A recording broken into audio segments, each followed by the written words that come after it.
வாழ்ந்த மொழி, கம்பன் கவிவடித்த மொழி, எம் பாரதியார் கற்பித்த மொழி. என் உடல் சாம்பலானாலும் சாம்பலுடன் பூத்து கமலும் வீர முழங்கும் என் தாய்மொழியாம் தமிழ்மொழியை வணங்கி உங்கள் அனைவரையும் வணங்கி என் உரையை தொடங்குகிறேன். நான் உங்களிடையே பேச எடுத்துக்கொண்ட தலைப்பு என்னவென்றால் கல்வி சுடரொளி காமராஜர். தான் படிக்காவிட்டாலும் பலர் படிக்க காரணமாய் இருந்தவர். இதனால் இவர் படிக்காத மேதை எனவும் புகழப்படுகிறார். அறியாமை என்னும் இருளில் அடைந்து கிடந்த இளம் பெண்களின் மனதில் இலவச கல்வி எனும் சுடரொளியை ஏற்றி வைத்து அனைவரும் கல்வி கற்க பல திட்டங்களை வகுத்தவர் நம் காமராஜர். தானத்தில் சிறந்த தானம் கல்வி தானம் என்று சான்றோர் கூற கேட்டிருப்போம். தமிழகத்தில் காமராஜர் ஆட்சியில்தான் கல்வி மறுமலர்ச்சி பெற்றது என்றாலும் அது மிகையாகாது.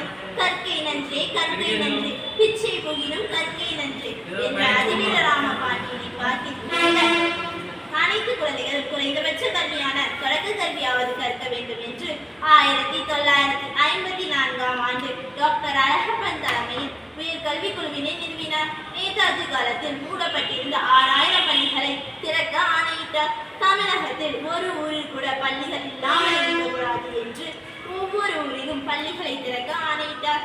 இதன் விளைவாக இன்று தமிழகத்தில் ஒரு ஊரில் கூட பள்ளிகள் இல்லை என்று கூற முடியாது.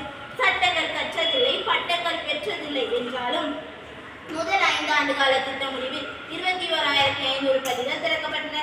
இரண்டாவது 5 ஆண்டு கால திட்ட முடிவில் 26,580 பள்ளிகள் திறக்கப்பட்டன.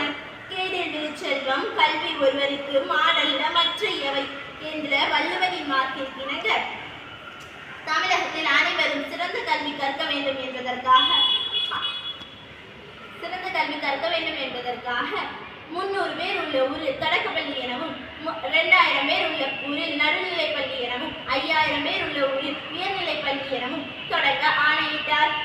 அன்னை சத்திரங்கள் 1000, ஆலயங்கள் 16,000, அன்னையாவும் புண்ணியர் கோடி அங்கோர் ஏழைக்கு எழுத்தறிவிட்ட என்ற பாரதியின் வாக்கிற்கிணங்க பசி பிணியில் வாடி தவிக்கும் ஏழை குழந்தைகளும் கல்வி கற்க வேண்டும் என்பதற்காக ஆகஸ்ட் மாதம் 1ஆம் தேதி 1956ஆம் ஆண்டு மதிய உணவு திட்டத்தினை ஏற்படுத்தினார். இதனால் இவர் மதிய உணவு தந்த மனிதருள் மாணிக்கமை என அனைவராலும் புகழப்படுகிறார். இதனால் 50% இருந்த மாணவர்களின் வருகை 90% மாறியது.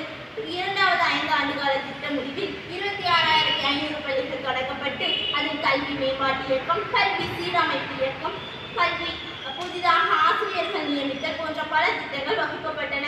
இதனால் அனைவருக்கும் சமமான வேலை வாய்ப்பு கிடைத்தது. இன்று தமிழகம் கல்வியில் சிறந்த மாநிலமாக திகழ்கிறது என்பதற்கு அன்று காமராஜர் இட்ட அடித்தளமே காரணம் என்று உறுதிபட கூறலாம். இருந்தாலும் மறைந்தாலும் பேர் சொல்ல வேண்டும், இவர் போல யார் என்று ஊரே சொல்ல வேண்டும் என்ற வாக்கிற்கு சொந்தக்காரர் நம் கர்ம வீரர் காமராஜர் என்று கூறி விடைபெறுகிறேன். நன்றி, வணக்கம்.